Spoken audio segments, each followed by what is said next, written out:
And finally, pass it on. I haven't met many great people who didn't feel compelled to share. The people who are truly great in this world aren't greedy. I realize it's a moral judgment on my part, but I'm sticking with it. The advantage of being on the stage, you can make these outrageous statements. Hard to get corrected. But to me, greatness comes when you're passing it on, when you're elevating others, when you respect that which came before you, and you push it on in front of you. That you take what somebody else gave you, and you give it to another. That you take this whole notion of the building up of humanity, the advancements of the sciences, the advancements of learning, the advancements of social empathy. Maybe you had a better upbringing and you can pass on some of those lessons. Maybe you had a better economic stature and you're able to rise up the economic statures of others. We see that globally as well. Look at our own founder, Pierre Mengerink. His sole focus is taking that wealth and building wealth up in others. Overwhelmingly, he doesn't spend much time working on business right now. He works on the social good, his foundation. That's becoming a great person. When I met Pierre, he's a decent guy. Witty, intelligent, thoughtful, kind of cool. But the guy I see now is somebody I really admire. This is a person who's becoming great. He's changing the world in many different ways, using his funds to save people, saving lives at great scale, advancing new fields by funding them, really doing amazing things, and committing and pledging that this great wealth that he's amassed won't be with him when he dies. That's greatness in that. Yeah, his first achievement is something that's worldwide recognition. He's being one of the wealthiest and most creative people in the world who have created something like eBay. Bill Gates, another great individual, who is going to be remembered much more for his work against malaria than his computer. With the pace that he's going, with the Bill and Melinda Gates Foundation is amazing. So please pass it on. So that concludes this sort of presentation. I don't know how I did on time. I'm doing all right on time? Excellent. So we'll open it up to questions and answers. This is great presentation. I think I like the way you structure the slides and the structure. It's great. So if you want to pass 3 tips for improving the communication skill for the folks, especially in the Toastmaster, what would be 3 things you would tell us? 3 things. 3 things. So the first is get training. Toastmasters is a great form. I actually recommend it regularly. Wendy asked me about this one time. She said, Matthew, you were just born a natural speaker. And I remember the moment very well because I died laughing my nose. Nothing natural about this. So the training's helped. I had Dale Carnegie and some private training. Scott Thompson was very kind to me. That was instrumental to my success. The second one is this poisonous thing over to the left that I will ignore and barricade from my thoughtful speaking. Because I know what it looks like when you watch yourself. Watch yourself present. It's miserable, it's horrible, especially when you're like, man, that presentation was awesome.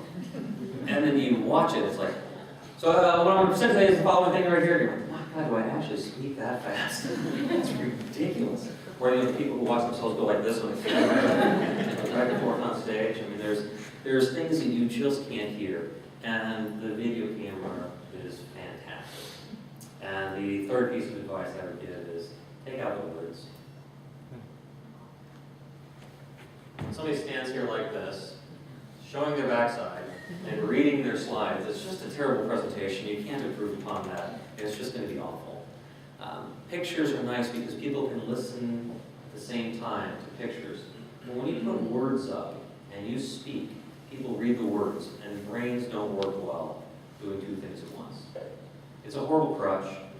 It really is a distraction. It takes away from your presentation. So just get rid of it. Try to go more images than words. Thank you very much. You're welcome. Hi, Matthew. Thanks for the talk. I'm curious about your own personal goal here. Is that a Russian culture expert, musician, whatever that is, or something else? What's your... Well, there's a dirty confession I have, which is I'm very terrible at goals. So when it comes to these things, I want to learn more every day. So I find a drug-like state associated with learning. When somebody teaches me something I don't know already, it kind of doesn't even matter what it is. It's ridiculous. My wife thinks I'm silly for this, but she'll come downstairs and she'll see me browsing the internet, and it's like, well, why are you reading about Kazakhstan and their industry? Well, I don't know how I got here, sweets. I clicked along the way. So for me, just having a great understanding of the world and doing something that is memorable. Outside of work, I work on an orphanage called Give Light. You can go there, givelight.org.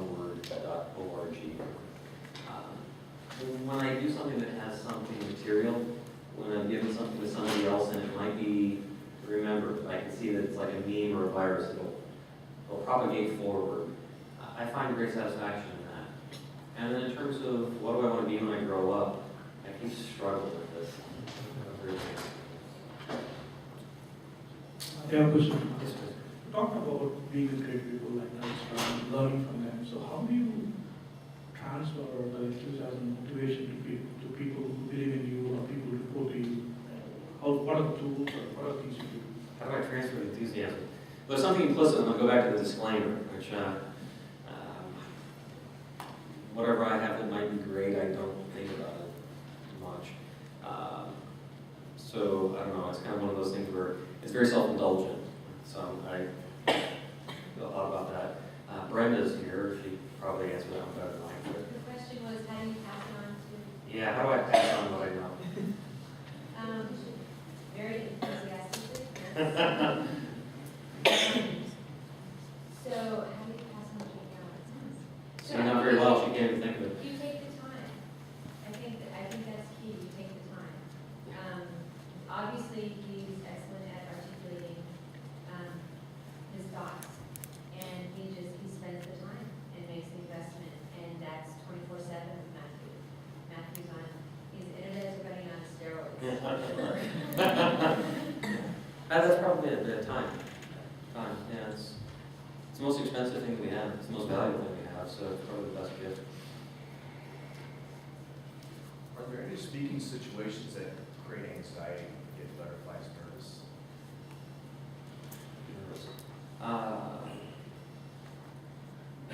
Yeah, actually there are. It used to be, by the way, I used to get on the stage and just panic. I would sweat, shaking, my armpits would be sweating. I could smell it, and the weirdest thing is, my nose would buzz. And it's the strangest thing, I only found out this year that your nose actually has erectile tissue in it, so that when you're anxious or nervous, it actually raises up. Mine apparently vibrates too. So, yeah, it was awful when I was younger, just horrible. And I wanted to throw up, and I would just speed right through things. And the only reason I slowed down my presentation is because of getting kicked so many times in the head by this one woman lady who's just like, oh, breathe, would you? This is terrible. And she finally got to me when she said, you think that the hardest thing is to present. You think that the hardest thing to do is to come up with a presentation. The hardest thing to do is to listen to somebody. They're generally boring, they're generally meandering, they generally don't have a message that's clear. No, listening is the hardest thing. So have some mercy in your audience, but just slow down. That stuck. So the things that make me nervous today, the times where I do kind of go, oh dear, okay, I gotta get this right, is when there's some big screw up on the site that I gotta go explain to somebody. Where it's like, okay, I gotta start off with, I've screwed this up, I have failed. Now let me explain why and restore your confidence. That's just a hard thing always, and especially the larger the room, the more important the audience, those still get me.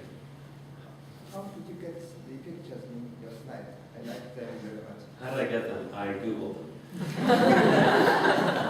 So I went to keywords, I go to Google, I typed in pass it on, I didn't like what I saw. I wanted to find, actually what I really wanted was a person who was just with a small child or a teenager doing something, but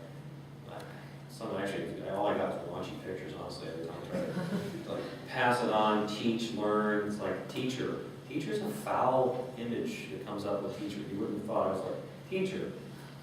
Very, very bad pictures. But I just spent a lot of time going through each concept and seeing if I can find an image that goes with it well.